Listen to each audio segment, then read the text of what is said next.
السلام علیکم دوستو، حضرت عیسیٰ علیہ السلام نے مردوں کو زندہ کیا، یہ تو آپ جانتے ہی ہوں گے، لیکن کیا آپ کو پتہ ہے وہ کون کون سے افراد تھے؟ اور کیا وہ چارپائی پہ ابھی فوت ہوئے ہی تھے تب زندہ کیا یا دفن ہونے کے بعد زندہ کیا؟ بہت ہی معلوماتی اور دلچسپ ویڈیو ہونے والی ہے۔ آپ سے گزارش ہے کہ چینل پر نئے ہیں تو سبسکرائب کر لیجئے اور بیل آئیکن کے بٹن کو دبا دیجئے۔ حضرت عیسیٰ علیہ السلام نے کل 4 افراد کو زندہ کیا۔ حضرت عبداللہ ابن عباس رضی اللہ تعالی عنہما اس روایت کے راوی ہیں، فرماتے ہیں سب سے پہلا فرد جو آپ نے زندہ کیا وہ آپ کا دوست تھا جس کو آپ سے بہت زیادہ محبت تھی۔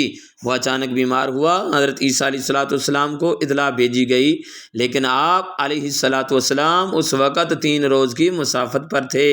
جیسے ہی آپ واپس پہنچے اس کی ہمشیرہ کے پاس اور اس سے اس کا پتہ پوچھا تو کہا کہ وہ تو فوت ہو چکا ہے اور ہم نے اس کو دفن کر دیا ہے۔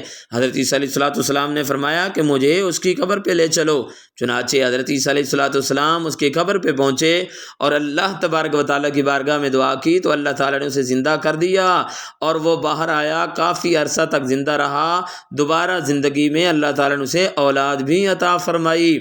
دوسرا شخص حضرت عیسیٰ علیہ السلام نے جو زندہ کیا وہ ایک بڑھیا کا لڑکا تھا جس کا جنازہ حضرت عیسیٰ علیہ السلام کے سامنے سے جا رہا تھا۔ آپ علیہ السلام نے اس کے لیے دعا کی، وہ زندہ ہو کر جنازہ اٹھانے والوں کے کندھوں پر سے اتر گیا اور کپڑے پہن کر گھر آ گیا۔ چنانچہ وہ کافی عرصہ زندہ رہا، اللہ تعالیٰ نے اسے بھی بعد میں اولاد عطا فرمائی۔ تیسرا آدمی کون تھا جسے حضرت عیسیٰ علیہ السلام نے زندہ کیا؟ تو وہ تیسری ایک لڑکی تھی جو شام کے وقت مری، اللہ تعالیٰ نے حضرت عیسیٰ علیہ السلام کی دعا سے اس کو بھی زندہ کر دیا۔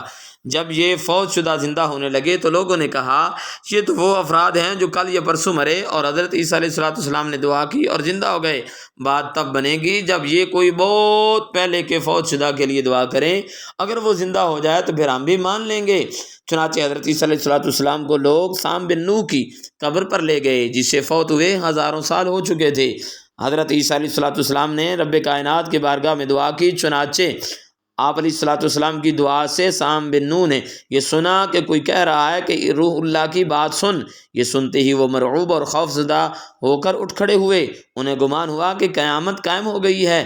اس کی دہشت سے اس کے سر کے آدھے بال سفید ہو چکے تھے۔ وہ حضرت عیسیٰ علیہ السلام پر ایمان لائے اور ایمان لانے کے ساتھ ساتھ انہوں نے دوبارہ قبر میں جانا پسند کیا اور پھر یہ گزارش کی کہ حضور ایک گزارش ہے کہ مجھے دوبارہ بے شک موت آ جائے لیکن سکرات کا عالم مجھ پر طاری نہ ہو، کیونکہ جب میں مرا تھا اس وقت جو موت کی سختی تھی آج بھی میرے گلے میں اس کا جو ذائقہ موجود ہے کڑوا۔ تو اس لیے حضرت عیسیٰ علیہ السلام نے دعا کی، چنانچہ سکرات کی اس سختی کے علاوہ ان کی جان قبض کر لی گئی اور وہ دوبارہ دفن کر دیے گئے۔ یہ ویڈیو یقیناً آپ کو پسند آئی ہوگی، چینل سبسکرائب کر لیں اور ویڈیو کو لائک کرنا نہ بھولیے گا۔